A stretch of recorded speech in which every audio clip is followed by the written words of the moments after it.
Today we're going to be talking about the rise of democratic ideals as they come from ancient Greek and Roman philosophy. As you can see here, this correlates to the first standard of the 10th grade, 10.1 from the California State Standards. And so we'll just get right into it. So democracy itself comes from ancient Greece, from the city-state of Athens, to be specific. This is where our form of government that we practice here in the United States traces its roots to. There were these great Greek philosophers, three of them in particular, that we attribute these democratic ideas as coming from. Those philosophers are Socrates, Plato, and Aristotle. We are going to talk about each of those men in the next few minutes. So democracy itself, let's talk about that. Democracy means rule by the masses or people. In a true democracy, there is no leader, and all decisions are made by the entirety of the community. This does come from that city-state of Athens, and true democracies can only work in a small group. Imagine if we tried to get even our classroom to decide on the type of pizza that we wanted to order for lunch. That would be very difficult, even among 20 or 30 people. Imagine if the United States were to try to get any one thing done and it required all 300 million plus people to agree on a single decision. It's impossible. So true democracies only work in small groups. What I'm telling you is that the United States is therefore not a true democracy. We'll get more into that in a few minutes. Athenian democracy itself was composed of three main institutions. There was the Assembly of Demos, the Council of 500, and the People's Court.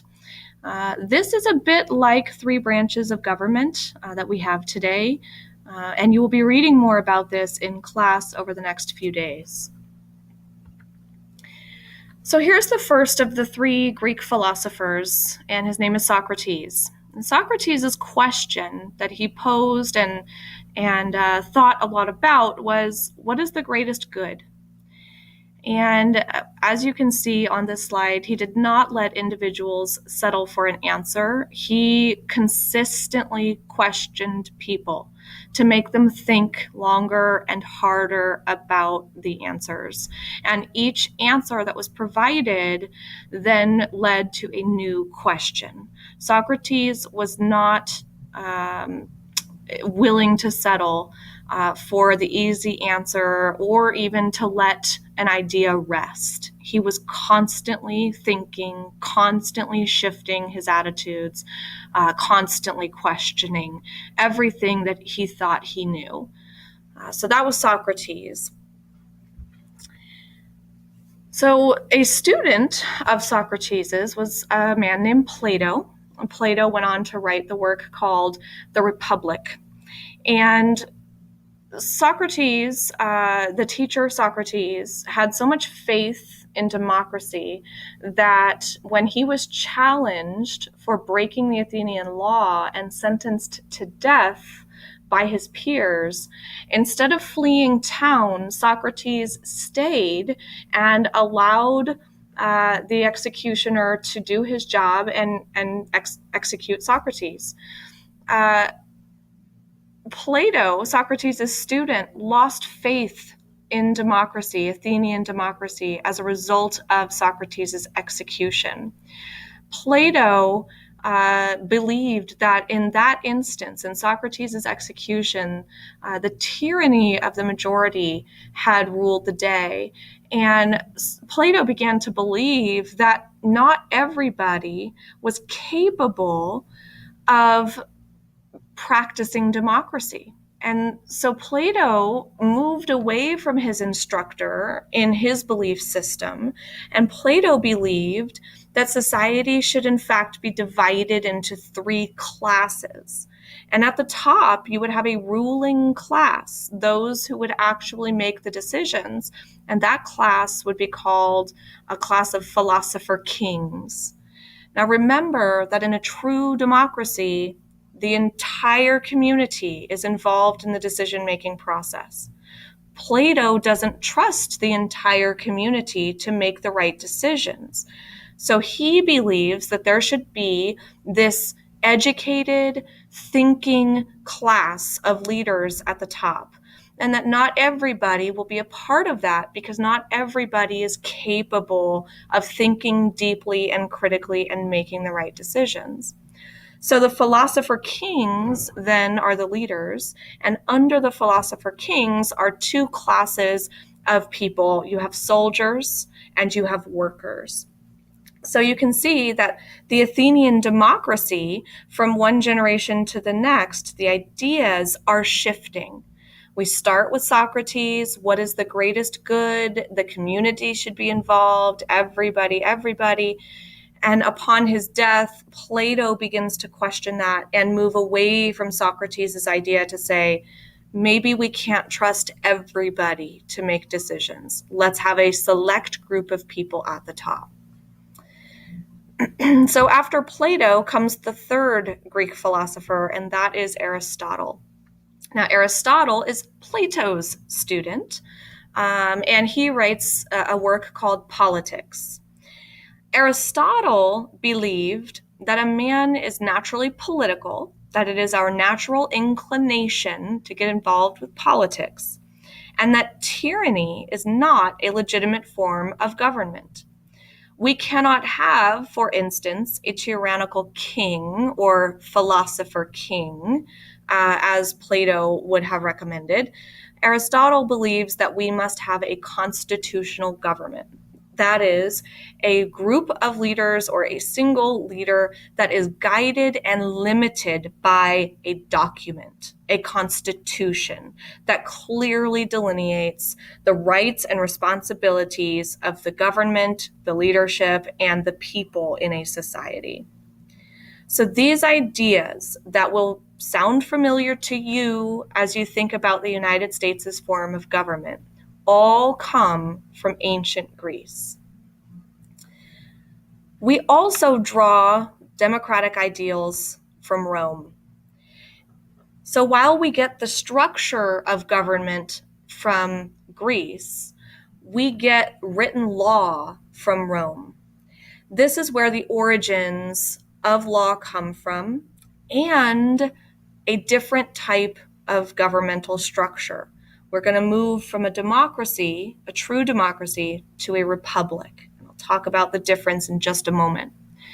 We also get written law coming out of Rome, which we have here, right? We have the California Penal Code, for example, which talks about all of the laws in California. So the Justinian Code is a set of laws that come from Rome, and the 12 tables of laws, or the 12 tables of Rome, also come from the Roman Empire. So what is the difference between a democracy and a republic? A democracy, the entire community is involved. In a republic, it is a form of government in which the power rests with the broader citizenry, and those people, the broader citizenry, have the right to elect leaders who will make the governmental decisions. The United States is a republic. Everybody, every citizen 18 years or older, has the right to vote in our elections. We vote for representatives called representatives or senators, who then move to Washington, D.C. and participate in Congress as our representatives. A republic is a form of democracy because the greater community is involved, but when it moves to that second level of decision-making and lawmaking, that is done by a relatively few number of elected officials. That's what makes us a republic and not a true democracy. We get this idea from Rome.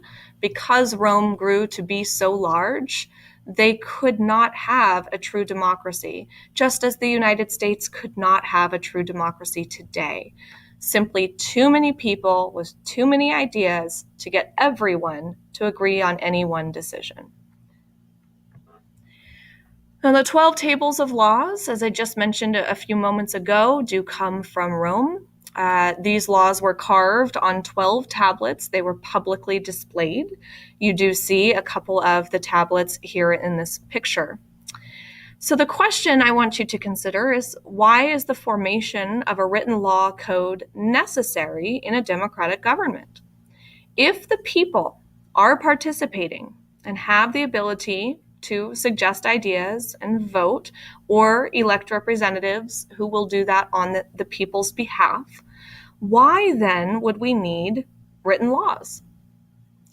Well, the idea here, there's several answers, but one of the ideas is that it establishes the idea that all free citizens, everyone, has the right to protection of the laws, and that the laws will be fair to all.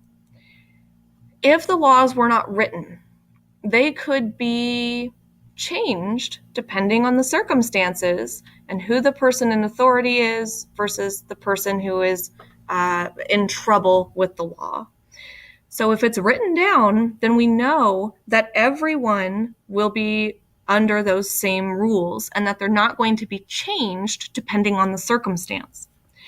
We also know that if the laws are written, that everyone, including the leaders of a country, will be held accountable following those laws.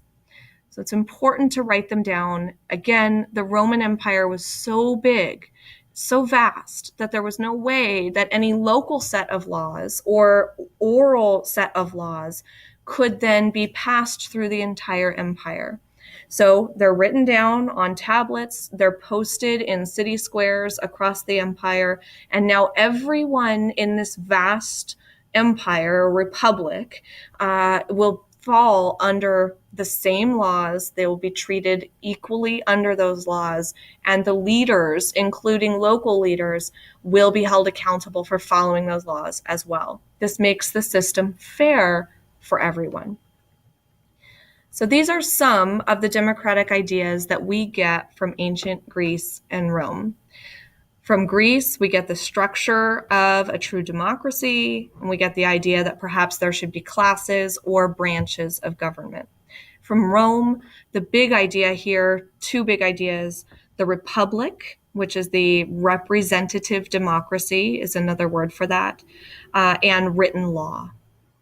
That's it for this video. Thank you.